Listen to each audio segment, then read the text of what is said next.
Buenas tardes. Buenas tardes, es la 1:00 p.m. y usted continúa en sintonía de 101.5 Costa Rica Radio, y además esta transmisión también se puede ver a través de las redes sociales, tanto de la emisora como de Contrapunto y del Tribunal Supremo de Elecciones, porque precisamente hoy nos encontramos en las instalaciones del Tribunal Supremo de Elecciones en un votante informado dentro de Tribuna. Esta serie de programas especiales que estamos llevando a cabo para que usted conozca de primera mano las propuestas, las ideas que las diferentes personas aspirantes a la presidencia de la República tienen y pueden llevarle hasta su casa, hasta su oficina o hasta su lugar de trabajo, hasta el carro, si nos va escuchando en el carro. Hoy tenemos a otro de esas personas que aspira a convertirse en presidente de la República. Primero tenemos que hacer una pequeña pausa y cuando regresemos entonces de lleno iniciamos con el programa de hoy. Ya casi volvemos.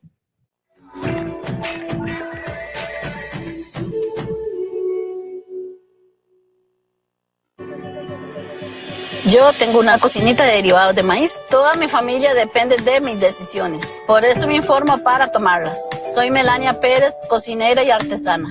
Este 4 de febrero tengo que tomar una decisión muy importante, votar. Y no se toma a la ligera. Por eso me informo. Porque un voto informado es un voto inteligente. Sea responsable con Costa Rica.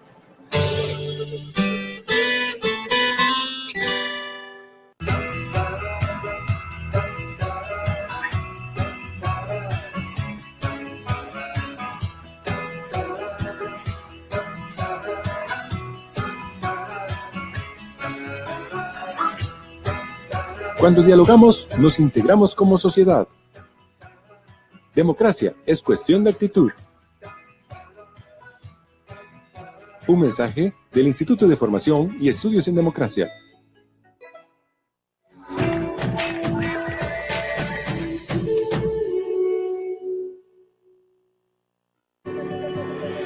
Renuncié a mi trabajo para tener mi empresa. Fue una decisión difícil porque además iba a ser mamá. Yo sabía que esa decisión no solamente me iba a afectar a mí, por eso la tomé informada. Soy Paula Díaz, soy mamá, diseñadora y pequeña empresaria. Este 4 de febrero tengo que tomar una decisión muy importante, votar, y no se toma a la ligera. Por eso me informo, porque un voto informado es un voto inteligente. Ser responsable con Costa Rica. Hasta las instalaciones del Tribunal Supremo de Elecciones para darle la bienvenida a nuestro invitado de hoy, John Vega, del Partido de los Trabajadores. Agradecerle, John, de verdad que haya aceptado la invitación, aceptarse a conversar con nosotros en este votante informado. Bienvenido. Bueno, muchas gracias a usted, Sergio. Felicitarle más bien por el esfuerzo que han estado haciendo todos estos días, corriendo mucho, abriendo espacios para que los partidos podamos expresarnos, y yo creo que sería un ejemplo también a seguir, ojalá por todos los medios de comunicación, de prensa radiofónica, televisiva, y eso sería una contribución muy importante al debate democrático. Entonces, muy complacido de estar con usted y con la gente que nos sigue también y tiene la posibilidad ahora de vernos a través del Facebook. John, usted en el proceso electoral anterior participó también, entonces ya alguna gente le puede conocer, pero para quienes no le conocen, ¿quién es John Vega? ¿Qué hace? ¿A qué se dedica? Bueno, yo soy profesor de tiempo completo. De hecho, ahorita en la mañana vengo en carreras porque vengo de mi trabajo, ¿verdad? Lamentablemente hemos hecho varias consultas al tribunal y hay muy poca legislación, o hay una nula legislación para garantizar pues, mejores condiciones para que uno como candidato pueda hacer campaña. Soy un candidato muy joven también, de hecho soy el más joven en esta elección, tengo 32 años, soy el único también trabajador asalariado, ¿verdad? Entonces, mucho de lo que expresa nuestro programa y lo que esperamos tener la oportunidad de hablar hoy día son los problemas que yo y mis compañeros del partido vivimos todos los días, ¿verdad? A diferencia de los otros partidos que toman nuestras banderas, toman nuestros problemas como trabajadores para el momento de la fiesta electoral, nosotros el día a día estábamos sufriendo y luchando por cambiar pues esas realidades.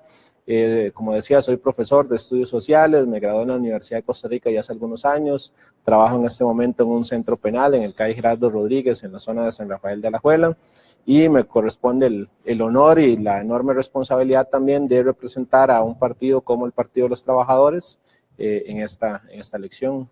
¿Cómo se da ese vínculo con la política y vínculo en especial con el Partido de los Trabajadores? Pero nosotros hemos dicho que el Partido de los Trabajadores es un partido de las luchas, ¿verdad? Más que un partido electoral. Es decir, creemos que es en las luchas cotidianas de la clase trabajadora donde vamos a lograr las grandes transformaciones de este país, y fue de esa manera en la que yo me vinculé al partido hace ya 11 años para ser exacto, ¿verdad? En ese momento una experiencia principalmente estudiantil, ¿verdad? Bajo el nombre Movimiento al Socialismo, me vinculé directamente a partir de luchas estudiantiles, por reivindicaciones de becas, de edificios, como el edificio de la Facultad de Ciencias Sociales, que logramos esa conquista histórica en ese momento también de que se garantizara una mejor infraestructura para una facultad que estaba en completo abandono. Fui entonces también miembro del Consejo Universitario de la Universidad de Costa Rica, teniendo la posibilidad también de defender un programa de reivindicaciones para el movimiento estudiantil, especialmente para las sedes regionales, para la gente más excluida, que también el fenómeno de la exclusión y la desigualdad que vemos en nuestra sociedad, lamentablemente también la vemos en las universidades públicas, y fue de esa manera, ¿no? Es decir, desde las luchas sociales en las cuales me pude vincular al partido, y pues acá estamos 11 años después tratando de entrar en estas justas electorales bastante antidemocráticas, con recursos bastante limitados, pero con ideas bastante claras y con las cuales esperamos, ojalá, convencer a varios miles de habitantes de este país y que se decidan a darnos el apoyo. ¿Siente que en este proceso, desde el momento en el que el Partido de los Trabajadores empieza a participar en proceso electoral en nuestro país, siente que ha habido una maduración de la agrupación como tal a este punto ahora? Yo creo que sí, y más que una maduración, también una demostración en los hechos de lo que este partido aspira a hacer y lo que ha venido haciendo, ¿verdad? Nosotros hemos dicho, y no por un problema de ego ni de falta de modestia, que hemos hecho mucho más por la clase trabajadora de este país que partidos que hoy tienen representación parlamentaria, que pasaron de tener un diputado a tener muchos más, acompañando luchas muy importantes en el sector privado, huelgas, movilizaciones, reivindicaciones tan básicas como el respeto a los derechos laborales que están establecidos en nuestra legislación y que no se cumplen, ¿verdad? Y todos los días hemos venido apoyando esas iniciativas, y eso pues nos ha dado también mucha credibilidad como partido, y se ha demostrado que el programa con el que nos presentamos en esta ocasión a elecciones también es un programa que venimos construyendo y que hemos demostrado en los hechos que queremos llevar adelante, ¿verdad? Que parte de esas necesidades de la clase trabajadora por organizarse sindicalmente, por lograr mejores aumentos salariales, mejores condiciones de trabajo, por luchar contra las violaciones sistemáticas a los derechos laborales, y eso creo que cualquier persona que haya tenido la posibilidad de conocer nuestro trabajo, de ver lo que hacemos, lo que representa cada uno de nuestros candidatos, creo que llega a la conclusión de que es una opción coherente con lo que propone y también con lo que hace, que creemos es una de las cosas que más falta hace en la política nacional.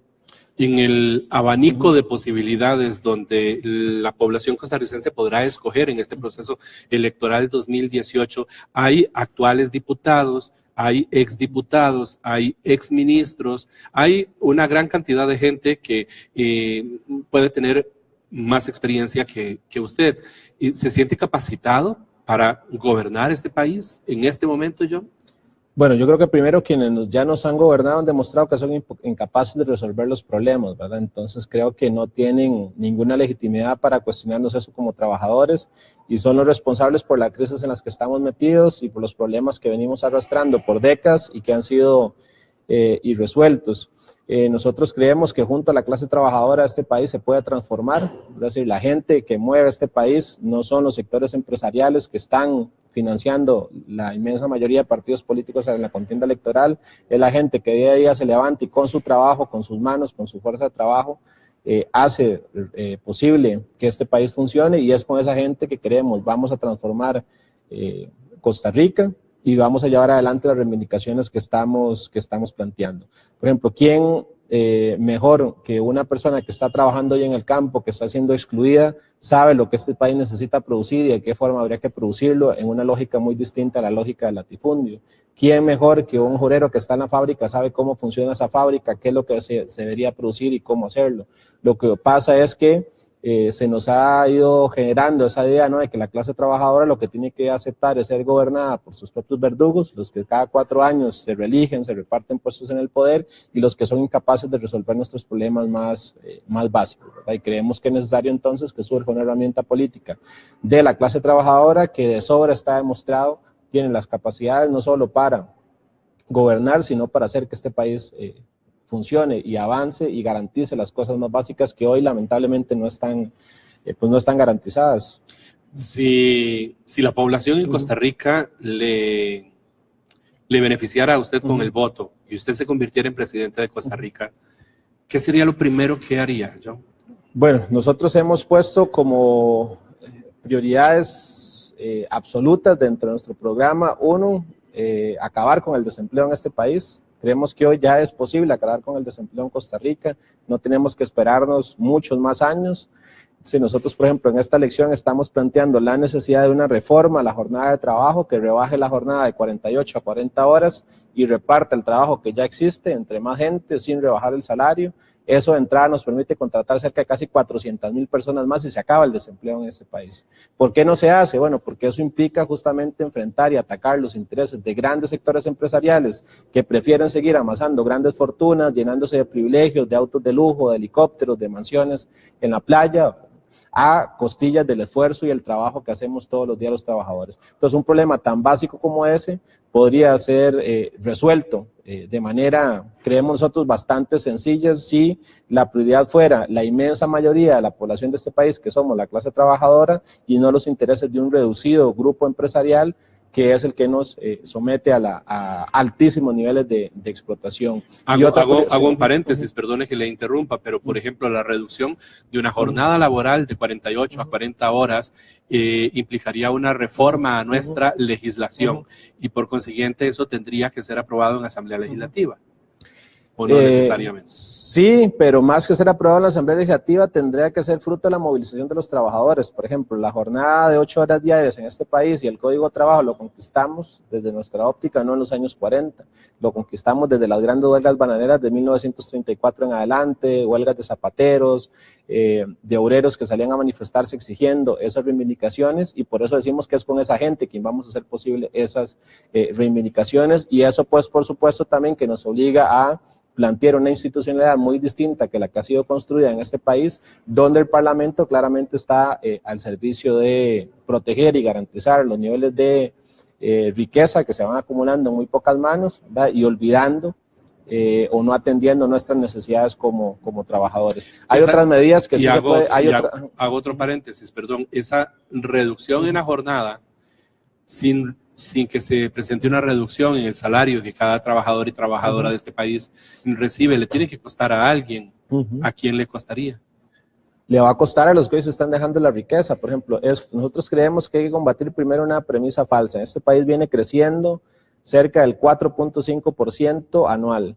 Y esa riqueza no se ha traducido en ningún momento en un beneficio para la clase trabajadora. Cada día vivimos peor como trabajadores. Es decir, hoy estamos ganando solo en el último año cerca de un 2% menos. Por ejemplo, un trabajador del sector privado gana cerca de un 2% menos. ¿Y eso por qué no ocurre? Bueno, porque vivimos en un modelo capitalista que lo que aspira es amasar grandes fortunas y grandes privilegios a costillas del sacrificio y el esfuerzo de muchas personas. Entonces nosotros somos un partido que se reivindica socialista, y cuando nosotros decimos socialista tiene que ver con que la riqueza tiene que estar en función no de garantizar privilegios, de garantizar lujos, sino en función de garantizar que la inmensa mayoría de la población viva mejor, y hoy eso no está garantizado, ¿verdad? Ahora que salían las fotografías de los allanamientos y demás, y la vida ostentosa y de lujo de un señor como Juan Carlos Bolaños, esa es la vida que tiene el sector empresarial de este país. ¿A costa de quién? A costa de la miseria salarial de la inmensa mayoría de trabajadores, ¿verdad? Quienes todos los días se nos pide sacrificios, pero el sector empresarial no está dispuesto a tener ningún sacrificio, y más bien desde nuestra óptica saquea, depreda los recursos estatales para su beneficio propio, a propósito del mismo caso del cementazo al que me refería, que nosotros creemos no es una excepción. Es decir, lo que Juan Carlos Bolaños representa es la regla en el sistema político y económico de este país, y es esa regla que nosotros pretendemos cambiar y modificar por la fuerza de la movilización de los trabajadores. Perdón, le interrumpí cuando iba a agregar alguna otra de las ideas. Yo decía que hay dos ideas. Una tiene que ver directamente con la rebaja de jornada de trabajo, y otra que ya en este país de por sí el presidente tiene la posibilidad de decretarlo, que es el ajuste salarial. Es decir, hoy vemos a todos los partidos hablando que hay que combatir la pobreza. Vemos un gobierno que celebra de manera errada una supuesta reducción que ya el propio Estado de la Nación está diciendo, ojo, aquí no es que la gente vive mejor, es que las transferencias estatales que se están dando están sirviendo para maquillar los niveles de pobreza. ¿Y cuál es la mejor forma de combatir la pobreza de las familias? Garantizando mejores ingresos. Y hoy la política no es una política de hambre, de recortes salariales, de reducción salarial, y eso ya de entrada lo podría decretar un gobierno. Entonces, por ejemplo, estamos planteando la necesidad de un ajuste salarial de emergencia del 10%, no ni siquiera para que la gente viva mejor. Y la gente dice, eso no es exagerado. Nosotros creemos y opinamos que más bien podría ser conservador, porque si comparamos eso con la inflación acumulada que hemos tenido en los últimos 10 años, ya ahí casi que más de la mitad se nos va solamente compensando lo que nuestros salarios han ido perdiendo valor y que no ha sido compensado, ¿verdad? Con lo que crece el costo de vida. Es decir, la mejor forma y la efectiva forma de combatir la pobreza es que la gente gane más y ganando más, y eso directamente el presidente lo puede hacer. ¿Por qué este gobierno continúa una política de congelamiento salarial y de miseria salarial heredada por el gobierno del PLN? Bueno, porque efectivamente son gobiernos proempresariales que lo que están pensando es en los negocios de unos pocos, ya sean los negocios de cemento, los negocios de las concesiones, los negocios de las maquilas, de las bananeras, y no están pensando en nosotros como clase trabajadora en este país. Y eso un presidente lo podría hacer ya de entrada, es decir, el propio 8 de mayo, estar firmando el decreto de ajuste salarial del 10%. Que la herramienta exista como tal para poder hacerlo, yo no dudo que exista, pero los recursos, existen los recursos como para poder de un día a otro decir toda la clase trabajadora de este país va a tener un aumento del 10% y por lo menos lo que son todo el sector público, por ejemplo, bueno, el sector privado también, ¿verdad? Porque no solamente incluiría a los trabajadores del sector público, pero ¿existen los recursos para poder lograr eso?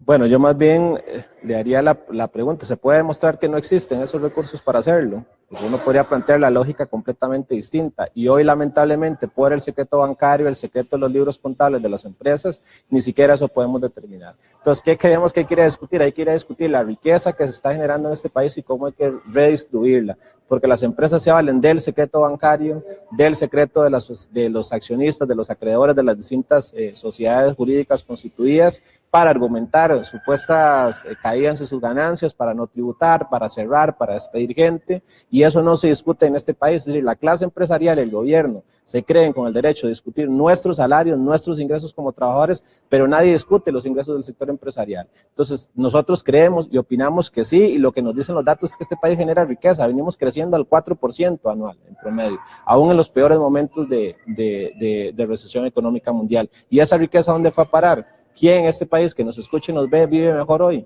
Sí, lo que tenemos es la gente viviendo en peores condiciones, con menos salarios, con más necesidades insatisfechas, donde gran parte de nuestros salarios se van a cubrir necesidades muy básicas de servicios públicos y demás, y eso nadie lo discute. Lo que nosotros creemos que existe, y lo que sí existe realmente, es un gran encubrimiento de la riqueza, de las ganancias, y un gran chantaje al sector empresarial, que cada vez que planteamos un reclamo tan básico como es que tengamos un mejor ajuste salarial, nos amenazan con despidos, nos amenazan con cerrar empresas, ¿verdad? Como ya lo hicieron en el pasado con el TLC, para forzarnos a que lo aprobáramos, y nadie dice, bueno, ustedes están teniendo pérdidas, abramos los libros y los libros contables de esas empresas y vamos a fondo a ver dónde está yendo a parar la riqueza que se está produciendo en este país. Nosotros creemos que de sobra hay recursos para eso, y más bien un 10% podría ser una cifra inclusive conservadora en función de las necesidades que la gente tiene hoy día. John, ustedes son una de las agrupaciones emergentes en este país y en este proceso electoral. En caso de que usted se convirtiera en presidente, ¿tendría la gente suficiente para conformar todo un equipo de trabajo, todo un equipo de gobierno, ministros, viceministros, presidencias ejecutivas, gerencias? ¿Lo tendría?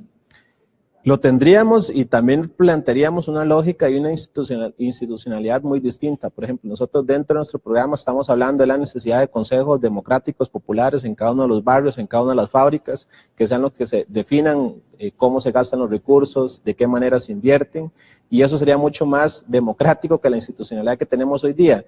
¿Quién conoce mejor la realidad de una comunidad, por ejemplo? ¿La conoce mejor, por poner otro ejemplo, el alcalde, o un ministro, o la conoce mejor la gente que está directamente, que sufre los problemas todos los días, que tiene que ir a salir a la calle a luchar porque se garantice una carretera, porque se garantice un EVAIS, porque se garanticen las cosas más básicas. Y es con esa gente con quienes vamos a hacer andar esas grandes transformaciones. Es decir, aquí lo que ocupamos no son grandes burócratas ni tecnócratas, lo que ocupamos es que en el centro de las necesidades se pongan nuestras reivindicaciones como trabajadores y que se nos dé la posibilidad a nosotros como trabajadores tomar las riendas de nuestro destino, y hoy eso no está siendo garantizado. Esa misma burocracia que ha sido creada, esos que fueron a estudiar a Harvard, que fueron a la escuela de Chicago, son los que nos tienen hoy día donde nos tienen, no en Costa Rica sino en el mundo, y han demostrado que son incapaces de resolver y garantizar nuestras necesidades más básicas. Esos mismos burócratas de oficio nos ofrecieron hace ya 10 años 500,000 empleos. No sé cuánta gente se acordará de la que nos escucha en el proceso del TLC. Y esos mismos especialistas que se formaron en esas grandes universidades, que hoy ocupan o han ocupado grandes cargos en el gobierno o aspiran a reelegirse, nos tienen con el doble del desempleo. Esa es la gente que nosotros queremos que nos siga gobernando. Creemos que como clase trabajadora no nos merecemos esa realidad. Es la 1:21 de la tarde. Hoy estamos conversando en este votante informado con John Vega, del Partido de los Trabajadores, aspirante a la presidencia de la República. Vamos a hacer una pequeña pausa y ya casi regresamos para conversar sobre reforma agraria y lo que ustedes están planteando en este tema. Ya casi volvemos.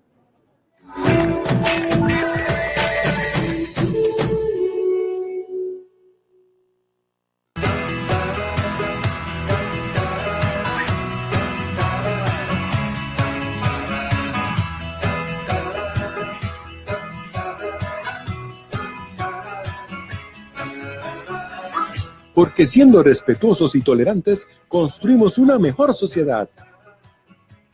Democracia es cuestión de actitud. Un mensaje del Instituto de Formación y Estudios en Democracia.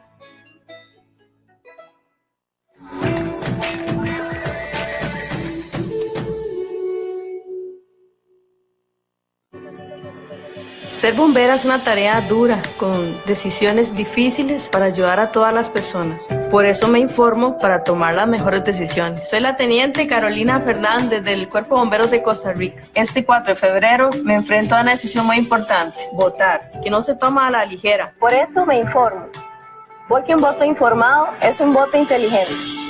Sea responsable con Costa Rica.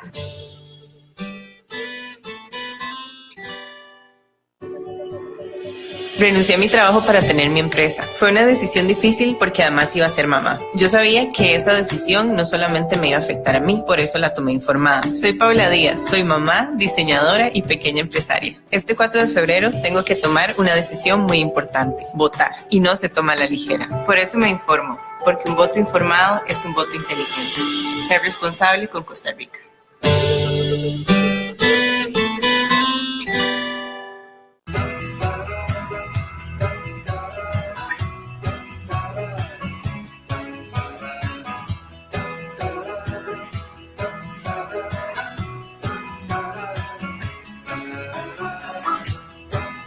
Cuando dialogamos, nos integramos como sociedad. Democracia es cuestión de actitud. Un mensaje del Instituto de Formación. Es la 1:23 de la tarde, regresamos hasta las instalaciones del Tribunal Supremo de Elecciones. Hoy conversando con John Vega, quien es aspirante a la presidencia de la República por el Partido de los Trabajadores. Ustedes plantean una reforma agraria, devolverle la tierra a quien la trabaja. Yo quisiera desmenuzar un poco eso y saber cómo lograrían hacer eso. ¿Qué significa? O sea, en este momento, si existen grandes plantaciones, si hay empresarios en este país que tienen plantaciones donde se está trabajando la tierra, ¿cómo harían ustedes? ¿Esa tierra que se expropiaría? ¿Cuál es la idea? ¿Cómo lo harían? Bueno, primero hay que reconocer, por lo menos nosotros reconocemos de esa manera, y no sé si la gente que nos escucha o nos ve opina igual que nosotros, que el modelo del agrocultivo y el agronegocio es un desastre total, que nos condena al hambre, a la dependencia alimentaria inclusive, ¿verdad? Y que lo que ha significado la concentración de las tierras, y sí, es cierto, amasar mucha riqueza, pero para muy pocas personas, ¿verdad? Hoy la mayoría de la producción de piña está en manos de 100 grandes empresas multinacionales o de grandes capitales, que tienen grandes cantidades de ganancias a costillas de concentrar la tierra, de abandonar la agricultura de subsistencia, la agricultura que necesitamos para nuestra supervivencia diaria, y de concentrar esa tierra en muy pocas manos. Por ejemplo, hoy el 63%, si no me equivoco, de la tierra cultivada de este país está dedicada a la agricultura de exportación, mientras que Costa Rica se ha convertido en algo opuesto y es más bien en un importador de alimentos básicos, es decir, arroz, frijoles, lo que consumimos todos los días. Y yo no sé cuánta la gente que nos escucha podría vivir más de 1 o 2 días, no sé cuántos podrían vivir comiendo piña y banano, que es lo que este país está sembrando, ¿verdad?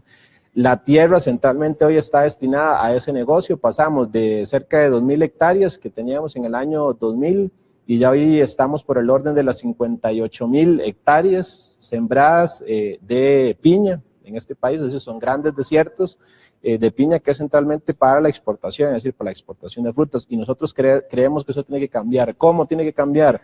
Uno, poniendo en el centro una profunda reconversión productiva para que este país garantice la soberanía alimentaria que hoy no está garantizada. Somos un país completa y absolutamente dependiente, y ya lo vimos hace algunos años con la crisis de los precios del arroz, por ejemplo, que fue uno de la crisis de los alimentos en general. 2, repartiendo la tierra, sí, creemos que tienen que haber expropiaciones. Muchas de estas tierras, inclusive mucho de esto se hace en tierras o alquiladas por el propio Estado, o tierras que son ilegales en la milla fronteriza que ya de entrada el Estado podría recuperar. Es decir, inclusive ya hoy existen hasta los propios mecanismos legales para que eso se haga, y no se hace por no afectar a esos grandes intereses. ¿Y a quiénes vamos a poner a producir esa tierra? La gente que sabe qué hay que hacer con esa tierra y qué es lo que este país necesita sembrar y qué es lo que necesitamos producir, que son los campesinos que hoy están sin tierras, y los pocos que hoy tienen tierras o tienen una pequeña finca de ganadería de subsistencia están siendo expulsados, corridos por la mosca de la piña, por la contaminación de las fuentes de agua, y eso es lo que nos ha delegado el modelo piñero. Hay algunos candidatos que dicen, críticos, que hablan de que esto lo que hay es un desmadre, y que sí, que se podría ordenar. Por ejemplo, eso se lo he escuchado varias veces el compañero Edgardo del Frente Amplio. Nosotros creemos que no, es decir, la piña no es un problema que sea desordenado, es que es un modelo que va en contra de nuestras necesidades básicas como población y que depreda nuestros recursos, nuestra tierra, y que además, a propósito de la importancia que tiene para nosotros la clase trabajadora, se sustenta en modelos prácticamente de semi-esclavitud, que es lo que nosotros estamos combatiendo en las piñeras, por ejemplo, la zona norte, donde estamos intentando organizar sindicatos. Hablando de las tierras, por ejemplo, si se le devolviera tierra a la gente que actualmente la trabaja, ¿mediante qué mecanismo? ¿Cómo? Bueno, eso creemos que tienen que definir los mismos consejos campesinos en cada una de las regiones, cuál es el mecanismo más productivo y de mejor forma para hacerlo. Hay mecanismos de cooperativización del campo, ¿verdad? De pequeñas cooperativas, de asociaciones, no bajo la lógica de lucro, sino bajo otras lógicas solidarias, que eso se podría hacer, ¿verdad? También la nacionalización y que el Estado asuma también la explotación de muchas de estas tierras, ¿verdad? Para garantizar vía instituciones como el CNP, por ejemplo, que hoy día está en abandono, el suministro y la garantía de la provisión de alimentos para las propias instituciones estatales, ¿verdad? Mucho de eso que se compre, que el Estado podría garantizar y contratar esas reformas, pero hay muchos mecanismos para hacerlo. Pero todos esos nos llevan, como dice la canción, ¿verdad? Todos los caminos nos llevan a Roma, nos llevan al mismo punto. Es decir, si no enfrentamos los grandes intereses latifundistas que están concentrando la tierra, que están depredando los recursos, no podemos avanzar en mejores condiciones para el sector campesino y para la producción agrícola, para la seguridad alimentaria de este país. Ese es solamente uno de los sectores trabajadores que existen en este país, independientemente de cuáles sean sus condiciones. Muy probablemente en este momento muchos otros trabajadores que nos están viendo y escuchando estarían diciendo, sí, pero mis condiciones tampoco son las óptimas. Y por ejemplo, si un eventual gobierno del Partido de los Trabajadores, toda la parte campesina recibe tierras para poder trabajar los otros trabajadores, un trabajador municipal aquí en San José, por ejemplo, podría estar diciendo, ¿y entonces yo qué voy a recibir y cómo van a mejorar mis condiciones? Bueno, primero, por eso nosotros planteamos la necesidad de organización sindical en todos los sectores. Nosotros lo que vemos hoy día y lo que dice la realidad es que hay una violación sistemática de los derechos laborales. Es decir, el anuario estadístico del año pasado del Ministerio de Trabajo nos habla de más de 1.300.000 personas, en una fuerza laboral del sector privado de 1.700.000, tal vez para que podamos tener las comparaciones a las que no se les respetan derechos o algunos de esos derechos tan básicos como pago de horas extras, pago de aguinaldo, aseguramiento. ¿Y por qué eso ocurre? Ocurre porque hoy los trabajadores no tienen derecho ni siquiera a decir estamos en desacuerdo con una determinada medida que se está tomando en contra de las condiciones de trabajo. Porque ¿qué es lo que ocurre? La gente es lanzada a la calle, es despedida por políticas antisindicales y contra eso pues venimos luchando. Creemos que la mejor forma de que se combatan esas políticas de violación sistemática de los derechos laborales, que la gente se organice en sindicatos para cambiar esa realidad, y eso no lo ponemos solo en un programa, sino que nos estamos jugando la vida y la integridad de muchos compañeros, por ejemplo, como el compañero Joseph Chávez, candidato a diputado por Alajuela, o el compañero Francisco, que están al frente del proceso de organización de Citracep en la zona norte, donde evidentemente hemos tenido que enfrentar una gran represión patronal, porque a muchas de estas empresas piñeras les resulta mucho más rentable contratar unos cuantos matones a sueldo que intimidan a estos compañeros, que los persigan, que les impidan hacer reuniones sindicales, supuestamente para desincentivar nuestro trabajo sindical. Les resulta más barato eso que pagar varios cientos de millones de colones de plata que le han robado a los trabajadores y que producto de la lucha de este partido y especialmente de Citracep, un sindicato que hemos venido apoyando desde el Partido de los Trabajadores, ha logrado mediante distintas huelgas que le devuelvan a la gente no mejores conquistas salariales, que le devuelvan a la gente todo lo que se le ha robado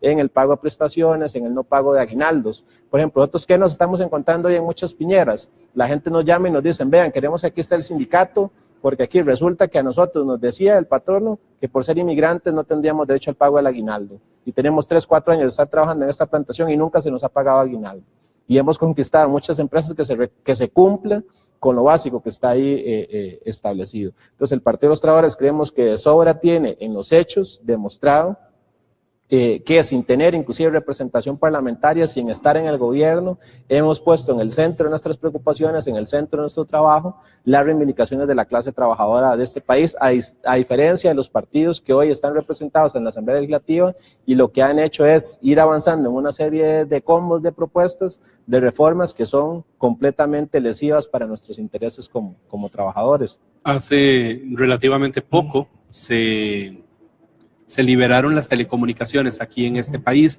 y a raíz de eso entraron al mercado otras compañías, aparte de la estatal que nos brindaba los servicios de telecomunicaciones.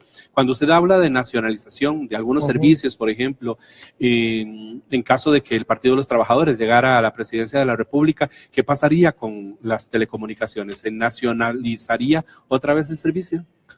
Nosotros creemos que sí, y volvemos a lo mismo de las promesas y las falsas salidas que se nos han dado, ¿verdad? Hace 10 años ya, cuando se impulsó el TLC, recordamos que uno de los grandes ofrecimientos fue que iban a bajar las tarifas telefónicas, y yo no sé a cuánta gente le está costando hoy, y le está haciendo más barato bajo el actual modelo de apertura comercial, con competencia, como lo ofrecían los ideólogos del libre mercado, le está haciendo más barato pagar su factura de telefonía celular. Yo, por ejemplo, ya esta semana tenía un plan de casi 20,000 colones y tuve que contratar un plan adicional porque gracias a la política de descarga, la famosa política de uso justo, que justo únicamente lo que tiene es el nombre, yo en realidad nunca he entendido cuál es la lógica que tiene, que yo si hago un contrato y ese contrato ni siquiera se me respeta, no se me garantiza algo tan básico como el acceso a internet, y esa política de uso justo lo que sí expresa es cuál es la concepción de estas grandes multinacionales en función a los servicios de telecomunicaciones. ¿Cuál es su función? No es pensar en garantizar un acceso universal a sus servicios o un mejoramiento, es aumentar el lucro, y no lo han podido llevar a fondo muchos de sus planes, porque hoy día tienen todavía la competencia del ICE, que aunque ha venido reduciendo sus ganancias de manera considerable, todavía sigue generando una presión, una distorsión, dirían ellos, en el mercado, ¿verdad? Por ser una empresa que de carácter estatal, que está obligada a reinvertir muchas de sus ganancias y demás. Pero una vez en este país se termine de enterrar el ICE y se termine de enterrar la prestación estatal de servicios como los de telecomunicaciones, esas empresas van a hacer fiesta con nosotros y va a terminar pasando lo que ya ocurre hoy en muchos países, donde el acceso a la telefonía celular o al internet celular es un privilegio de muy pocas personas, ¿verdad? En este país, y entonces nosotros sí creemos que tiene que nacionalizarse y no hay ninguna justificación para que la prestación de un servicio público esencial y fundamental, que es un derecho humano de todas las personas, esté en manos privadas y bajo una lógica de lucro que lo hace mucho más costoso, no solo en el caso de las telecomunicaciones, en el caso de los transportes, en el caso de la energía, por ejemplo, que son servicios públicos esenciales y que todos necesitamos comunicarnos, necesitamos movernos todos los días, y eso los empresarios lo saben. ¿Por qué hoy Carlos Slim aparece como uno de los grandes multimillonarios disputándose ahí? Hay veces aparece primero, en algunas otras mediciones de segundo o tercero. Y porque él se adueñó, se apropió del negocio y las telecomunicaciones en México. Y son esas empresas las que hoy día están acá tratando de enterrar lo poquito que queda de la prestación estatal de servicios públicos, y nosotros sí creemos que esa lógica tiene que cambiar, y tiene que cambiar también el funcionamiento que tienen muchas de esas instituciones. Nosotros no es que estemos muy contentos con mucho el funcionamiento que tiene el ICE, es decir, evidentemente hay corrupción, evidentemente hay una serie de problemas, y eso se puede cambiar con una fiscalización real de los trabajadores, de las comunidades, bajo una lógica muy distinta que la lógica del lucro y la lógica del saqueo, de los tratados de libre comercio y la apertura comercial que se nos impuso, con falsas promesas que hoy ninguna de ellas se sostiene en la realidad, ¿verdad? Como las tarifas más bajas que nos ofrecieron hace ya una década. Recordarle a la gente que nos está siguiendo a través de redes sociales, tanto del Tribunal Supremo de Elecciones como de 101.5 Costa Rica Radio, que si ustedes quisieran hacer algún comentario o pregunta a John Vega, candidato a la presidencia de la República por el Partido de los Trabajadores, lo puede hacer a través de esa vía. Dice José Francisco Delgado: ¿cómo es posible que el Ministerio de Hacienda no admita las facturas no timbradas y el Tribunal Supremo de Elecciones sí? André AD dice, bueno, Félix Acuña dice, buenos ideales. César Calvo dice, John Vega, el candidato de la clase trabajadora. Cris Vega dice, genial, sigan así mejorando. Saludos desde Cartago. Y José Francisco, André AD dice, al fin un candidato que dice las cosas como son, no los negocios de los empresarios, sino lo que vivimos todos los días, los que vamos a trabajar y vivimos en las presas. Yo quiero hablar, si nos queda chance antes de irnos a la otra pausa, sobre concesión de obra pública. ¿Qué pasaría con la concesión de obra pública en un eventual gobierno del Partido de los Trabajadores? Bueno, primero se acabaría el negocio que tienen hoy montado tres grandes empresas que son las que se reparten la mayor parte de las concesiones, y cambiaría, pues, por supuesto, este modelo. Es decir, el rezago que tiene más de 2 décadas este país en obra pública tiene que ver nuevamente con los profundos intereses corruptos, los profundos intereses ligados al lucro, la ganancia sobre las necesidades nuestras como trabajadores, y estas empresas bajo este modelo concesionado han demostrado que son incapaces de resolver los problemas tan básicos. Volvemos a lo mismo, ¿verdad? Si no estamos hablando de grandes monumentos, de grandes construcciones, sino algo tan básico como una carretera sobre la cual poder desplazarnos con los carriles necesarios, ¿verdad? Entonces nosotros como partido estamos por romper ese modelo de concesión de obra pública. Creemos que es un modelo que nos cuesta mucho dinero y por el cual recibimos obra de muy mala calidad, y esa obra pública garantizada por el Estado sería mucho más barata, mucho más efectiva, y también fiscalizada por las comunidades, por los trabajadores. Sería una obra que evitaría todo el proceso de corrupción que hay hoy día en curso. Por ejemplo, ahora que se habla del cementazo, a mí me llama mucho la atención que inclusive los diputados hoy más críticos de Juan Carlos Bolaños, ¿verdad?, los adalides, los abanderados de la corrupción, y nadie cuestiona el modelo de concesión. ¿Y de dónde amasó grandes fortunas Juan Carlos Bolaños? Si no tiene un contrato de casi 1.500 millones solo con una institución como Recope, o contratos de miles de millones con instituciones como el CNE, y el Estado no tendría la capacidad de construir y garantizar esa obra. Nosotros creemos que sí. ¿Y por qué no se hace? Bueno, porque es mejor para la clase política de este país seguir financiando los negocios como los de Juan Carlos Bolaños, o los de grandes multinacionales como MECO, como H. Solís, que nos condenan a tener calles de muy mala calidad, o que quieren seguir manteniendo negocios como el que tienen montado lo que fue en su momento Autopistas del Sol, ¿verdad? Una carretera que ya está pagada y que vamos a seguir pagando por una década, y todos esos recursos que hoy se están generando, que van a ir a parar a manos de esta empresa, que hoy se llama Global Vía, podrían ser recursos que estaríamos reinvirtiendo en garantizar mejor obra pública en el país. Voy a aplicar una lógica que no sé si será también la lógica de la gente que nos está escuchando y nos está viendo. Si el Estado se hiciera cargo, por ejemplo, de algunas obras de estas, de las que usted está hablando, necesitaría más recurso humano, obviamente. Eso implicaría que el aparato estatal crezca mucho más. En tiempos en los que mucha gente habla de reducción del gasto y precisamente no de despedir a las personas, pero sí de limitar la contratación de gente por parte del Estado. Entonces, ¿Cómo manejamos esa situación? Un aparato estatal muchísimo más grande en momentos en los que mucha gente coincide en que habría más bien que reducir gasto. Bueno, primero lo que usted dice es cierto y sería una forma de aliviar el desempleo. Es decir, de hecho eso se hizo en el pasado y lo hicieron gobiernos que no tenían nada que ver con el socialismo ni con la izquierda para reactivar la economía e impulsar planes de obra estatal para contratación de más personas. Entonces es una forma directamente de aliviar y enfrentar de manera real y concreta el desempleo que tiene el país y centralmente creando empleo de mucha mejor calidad que la que garantiza el sector privado en este país. Llama la atención, por ejemplo, que en las encuestas de percepción de la ciudadanía que se hacen en Costa Rica, la gente tiene muy malas opiniones supuestamente nosotros los empleados públicos, ¿verdad? Cuando se le preguntan si son privilegiados, se abusan de las convenciones colectivas, todo eso impuesto bajo una opinión de los grandes medios corporativos, de los grandes intereses empresariales que con eso justifican rebajas salariales, pero de seguido les preguntan a esas personas si tuvieran que escoger entre trabajar en el sector privado o en el sector público, inmediatamente dice que en el sector público. ¿Por qué? Porque todo el mundo conoce y sabe la realidad de las empresas, por ejemplo, contratistas, constructoras de obra pública y la condena a los salarios de hambre que se pagan en esas empresas. Entrando al tema de los recursos, nosotros creemos que también esto es una premisa falsa. En el país hoy hay mucha plata, solamente en el pago de la deuda estamos destinando cerca de casi 3 billones de colones. Y esa plata nadie la discute, es decir, ¿por qué nadie se pone a discutir en este país si tenemos que seguir o no pagando esa deuda? ¿Cuánto de eso hemos pagado? ¿Cuánto debe parar negocios corruptos?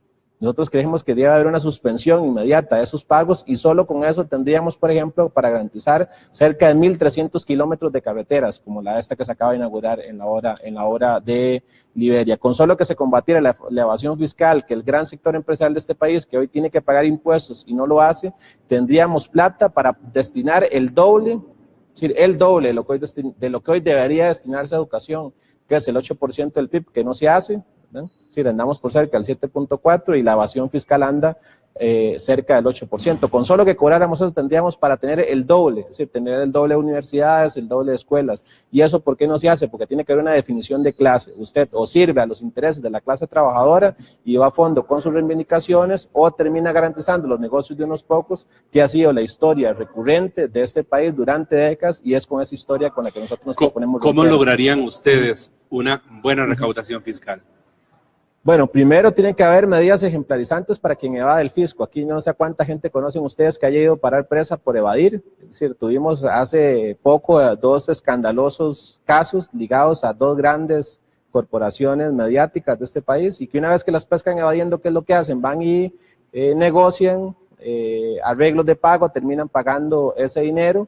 Y el Estado pudo haber tomado medidas muy concretas, por ejemplo, sobre esas grandes empresas que además lucran y hacen ganancias con un bien que también es nuestro y que es del Estado, como es el espectro radioeléctrico, ¿verdad? Estamos hablando del caso de una gran televisora nacional. Y eso el Estado pudo haber dicho, no, ustedes están evadiendo impuestos. Bueno, sencillo, revocamos la concesión de esa hora y vamos a poner esa empresa a funcionar bajo otra lógica. Y esa ganancia que están haciendo ustedes, esa concentración de los medios, vamos a ponerle al servicio de que se haga lo que están haciendo ustedes acá en Radio Nacional. Le digo, todavía me cuesta acostumbrarme al nuevo nombre, ¿verdad? Lo que están haciendo en Radio Nacional, abriendo espacios para todos los medios y no lo que hacen esas grandes corporaciones, que es que llevan a sus debates, a sus espacios, a quienes les pueden pautar publicidad y sobre esa plata que hacen en publicidad con el dinero que les traslada al Tribunal Supremo de Elecciones, a su vez se va en el impuesto. No sé si se entiende un poco el círculo vicioso en el que nosotros estamos atrapados y de eso hablamos cuando decimos de los grandes intereses empresariales que hay en este país y que no nos permiten avanzar. Nosotros estamos atrapados por el tiempo, es la 1:43 y tenemos que hacer la última pausa. Dice en el Facebook del Tribunal Supremo de Elecciones, Rodrigo Jafet Hernández, que en este momento no tiene buena señal, que si puede ver el video más tarde, desde luego que lo puede ver aproximadamente a las 2 de la tarde cuando ya concluyamos el programa, ahí va a permanecer en el perfil tanto del Tribunal Supremo de Elecciones como de 101.5 Costa Rica Radio, pero tenemos que hacer una pausa rapidísima y ya casi regresamos a la parte final de este votante informado aquí en Tribuna, ya casi volvemos.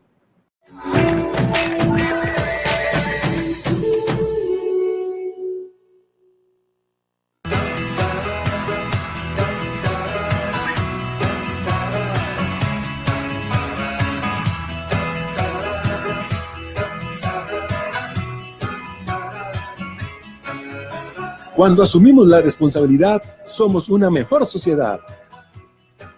Democracia es cuestión de actitud. Un mensaje del Instituto de Formación y Estudios en Democracia.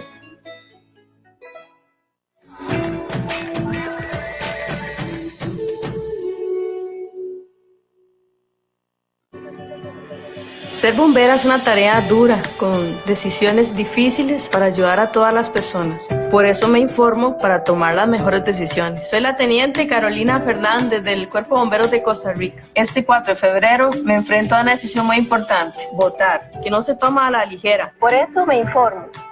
Porque un voto informado es un voto inteligente. Sea responsable con Costa Rica.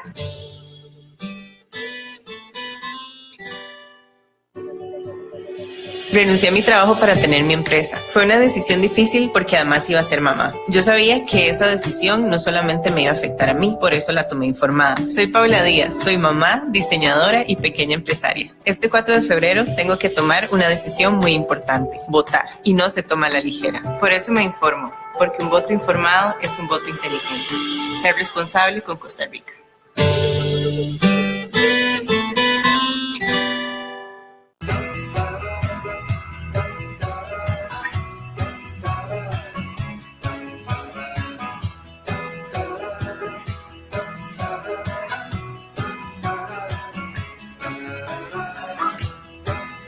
Cuando dialogamos, nos integramos como sociedad. Democracia es cuestión de actitud. Regresamos hasta las instalaciones del Tribunal Supremo de Elecciones. Es la 1:46 de la tarde y hay algunas consultas ahí en el perfil de Facebook del Tribunal Supremo de Elecciones. Hoy estamos conversando con John Vega, candidato a la presidencia de la República por el Partido de los Trabajadores. Yo quiero, antes de entrar, vamos a entrar a algunas de las consultas. Dice Zancudo Núñez, ¿cómo piensan abordar el tema de la seguridad ciudadana? Ok.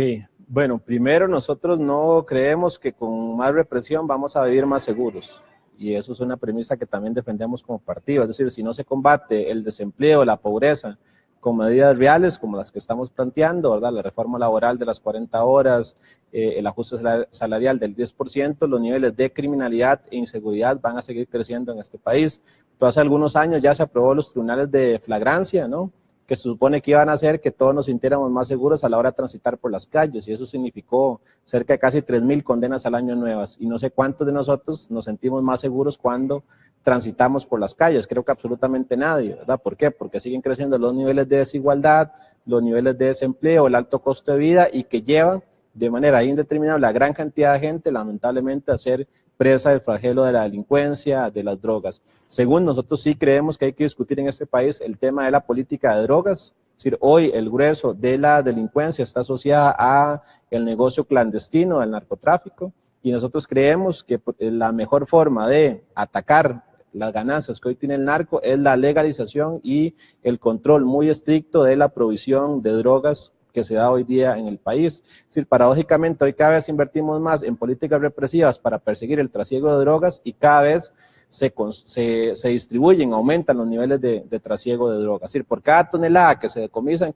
las fuerzas policiales, ¿qué es lo que ocurre? Que a quien no se le logró decomisar aumentan sus precios, sus márgenes de ganancias. Entonces nosotros con esa medida podríamos hacer, primero, afectar directamente los intereses de los cárteles de la droga. Yo estoy seguro que ninguno estaría de acuerdo con esa medida, ¿verdad? Porque la ganancia viene directamente de la clandestinidad, un alto porcentaje, y esa plata que hoy estamos destinando a cada vez más invertir en fuerzas represivas. De hecho, este país es de Centroamérica el país que más gasta en seguridad, en fuerzas represivas, ¿verdad? Y no nos sentimos más seguros. Toda esa plata la podríamos destinar a financiar el plan de obras públicas del que hablábamos ahora para generar empleo de calidad, a financiar mejor la educación para alejar a nuestros jóvenes de las drogas, a financiar la atención de las adicciones de manera real y efectiva, ¿verdad? Y no solo decirle a la gente, sí, creemos que usted no tiene que consumir drogas, nosotros estamos en contra del consumo de las drogas, pero para que la gente salga de la adicción requiere de apoyos muy concretos y hoy nuestro sistema de salud, por ejemplo, es incapaz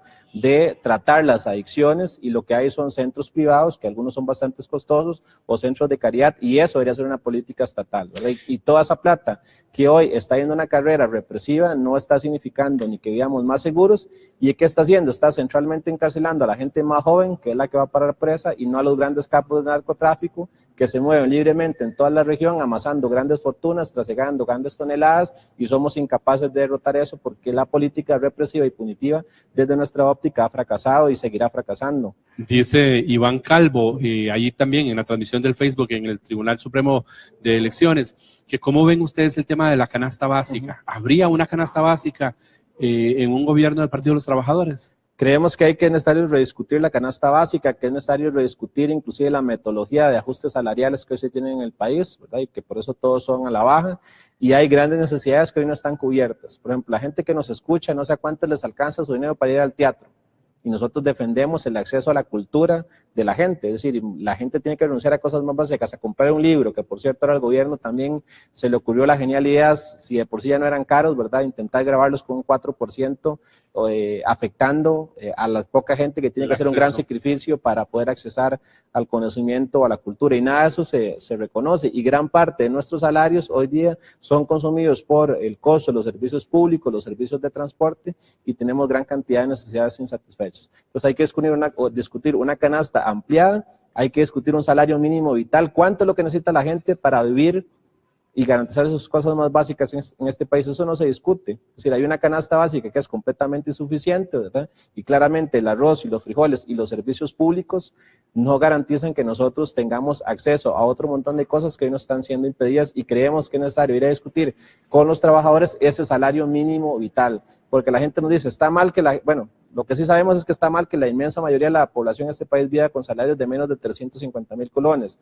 Y la gente nos dice, bueno, ¿cuánto es lo que se necesita para vivir? Nosotros creemos que se necesita mucho más de eso y que hay que ir a discutir a fondo los salarios desde otra óptica, es discutirlos desde las necesidades concretas, insatisfechas que la gente hoy tiene y que el sector empresarial de este país no está dispuesto a discutir, y que el Ministerio de Trabajo también lamentablemente es cómplice de eso.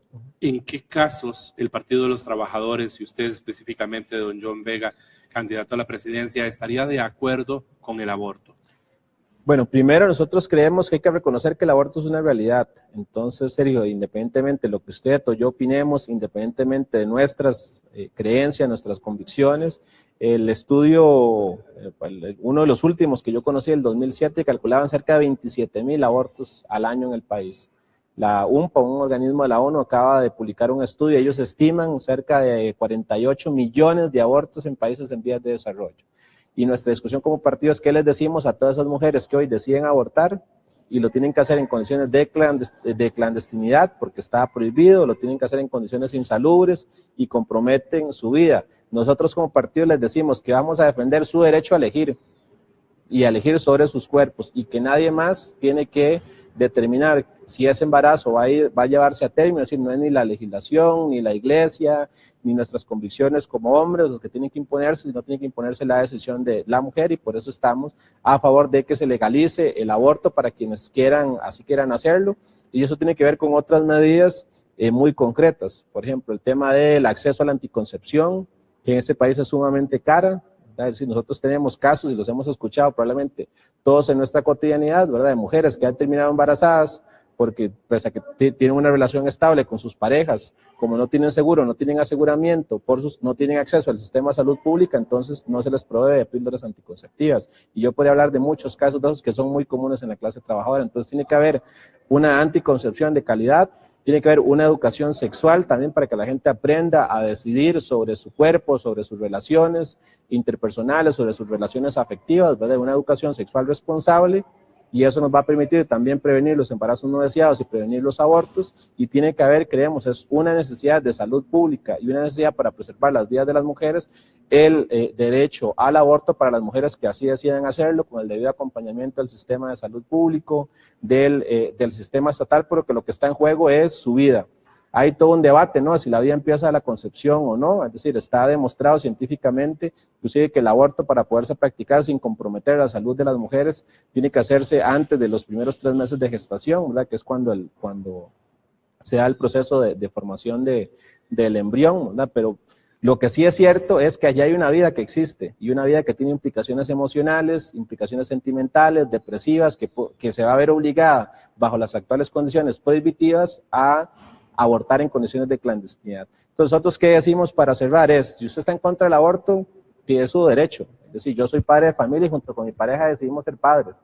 Pero si usted como mujer no quiere llevar a término su embarazo, está en contra de llevar a término ese embarazo, es usted la que tiene que tomar de manera responsable esa decisión y ni usted, ni yo, ni nadie más en la sociedad tiene que imponerle esa decisión y hoy lo que hay es una imposición sobre los cuerpos y sobre las decisiones de las mujeres. Quedan como un minuto y medio, John, nada más para ofrecerle a la gente una respuesta en términos de la situación que estamos viviendo actualmente en el transporte. Yo sé que se están haciendo trabajos, por ejemplo, en algunos sectores de circunvalación, pero el caos vial que vivimos todos los días, y no solamente en el gran casco metropolitano, sino más allá también en las cabeceras de provincia, ¿qué solución se ofrecería por parte del Partido de los Trabajadores para este problema? Bueno, yo he hablado, ¿verdad?, de cambiar o luchar contra el modelo de concesión de obra pública también, y nosotros defendemos un principio muy básico que son que servicios públicos esenciales que generan grandes ganancias, no hay ninguna justificación para que estén regidos por el lucro privado. Entonces, por ejemplo, ¿por qué somos hoy presas del desorden en las rutas de autobús que hay en el país? Porque las grandes cámaras empresariales se vienen oponiendo al reordenamiento vial. ¿Por qué somos presas de flotillas autobuseras completamente obsoletas? Bueno, porque lo que se imponen son los intereses de las grandes cámaras del transporte y no el nuestro como los usuarios. Entonces, bajo una lógica de prestación estatal, con una debida fiscalización de todas las comunidades de usuarios en la administración, en la prestación de esos servicios, podríamos tener servicios de mucha más calidad y todas esas ganancias que son miles, es decir, que hay intereses oligopólicos que generan miles de millones de dólares al año y que no se traducen en un mejoramiento del transporte de este país, ¿verdad? No se traducen en una inversión real, sino volvemos a lo mismo en una lógica de acumulación privada y creemos que eso también tiene que cambiar. Entonces, luchando contra el modelo de concesión de obra pública y luchando contra los grandes oligopolios de las empresas autobuseras que nos condenan a transporte muy caro, de mala calidad, que en la mayoría de veces no va más allá de las 10 de la noche, con rutas desordenadas, con irrespetos, y esas empresas inclusive se creen hasta con el derecho de hacer lo que hicieron hace pocos meses, ¿verdad? Acá en la ruta de la Uruca a la Carpio, es simplemente suspender el servicio. Y ahí no vimos al gobierno de Luis Guillermo Solís mandando a garrotear, mandando a abrir los planteles para que se prestara el servicio esencial, como sí lo hicieron en las huelgas de Habdeba, demostrando una vez más que este gobierno lo que ha estado es por proteger, tutelar, garantizar esos grandes intereses empresariales, y sí, cuando se trata de atacar nuestros intereses como trabajadores, las fuerzas represivas sí han sido bastante efectivas, ¿verdad? Y creemos que hay que ir a enfrentar esos grandes intereses oligopólicos del transporte en el país. ¿Dónde, de qué forma la gente puede ponerse en contacto con ustedes, puede leer las propuestas que ustedes hacen? A través del portal del Tribunal Supremo de Elecciones lo pueden hacer, ahí está el buscador, ustedes buscan y ingresan a www.tse.go.cr y ahí les va a aparecer un banner que dice candidaturas, me parece, ahí ingresan y pueden buscar las diferentes personas aspirantes a la presidencia de la República. En el caso de ustedes, ahí van a poder ver algunas de las ideas, pero ¿de qué otra forma?